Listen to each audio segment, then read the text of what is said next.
Hi, Josh Barker with Josh Barker Real Estate, and thank you for checking out our market update for the month of June 2022.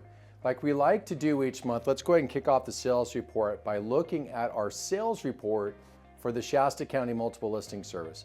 Now, the first report that we look at is our active listings report, and this will actually tell us how many homes are for sale here in the local market. So currently we're sitting at 642 properties for sale, and I'll circle that for you in red. If you go back 1 year ago to the very same month, there was 528 properties for sale. And so we have an increase in our overall home inventory by 21% year over year. Now, this is obviously good news for a lot of buyers because last year was even more challenging to find homes compared to this year when it comes to the overall inventory. So that's a good sign for home buyers. The next thing to look at is just the sold report. And what this does is it gives us an idea of how many homes are actually selling each month in the given market. I'll show this report to you now. There was 286 properties that closed escrow last month in the month of May, and I'll make sure to circle that for you in red. If you compare that to 1 year ago, we were at 326 properties that closed escrow in May of last year. And so our sales are actually down right now by roughly 12% year over year. Now, some of this was expected because, like I've said on previous podcasts, that we've had people that were moving in from out of the area at a larger number during the pandemic. And as we transitioned away from that pandemic, we started to see our sales start to resume kind of a more traditional immigration and migration pattern shift that we've had in years past. Secondly, and most of you already know this, interest rates have been moving up, and they've moved up quite a bit over the last year.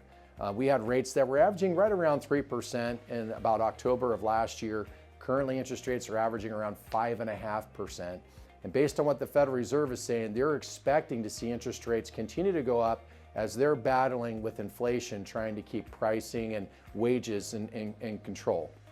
So all that being said, this going forward in the market, we're going to be looking at a couple things. A lot of folks are asking, hey, where's the market at? And really, there are some tea leaves that you can read that'll give you an idea of what to expect next. First thing that most of our clients are looking at is the overall home inventory relative to demand.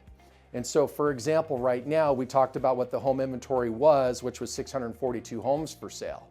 Now, if that continues to trend up faster than the overall demand for homes, then we could start to see home pricing stabilizing, softening in some cases, depending on what price segment it's in.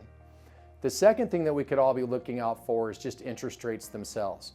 Like I said earlier in this video, rates were averaging around 5.5%. So if we see interest rates jump dramatically, let's say to 6.5% over a very short period of time, that certainly would put some pressure on affordability and would have impact on overall sales in the local market. So, we have two things that are working. You have your headwinds and you have your tailwinds.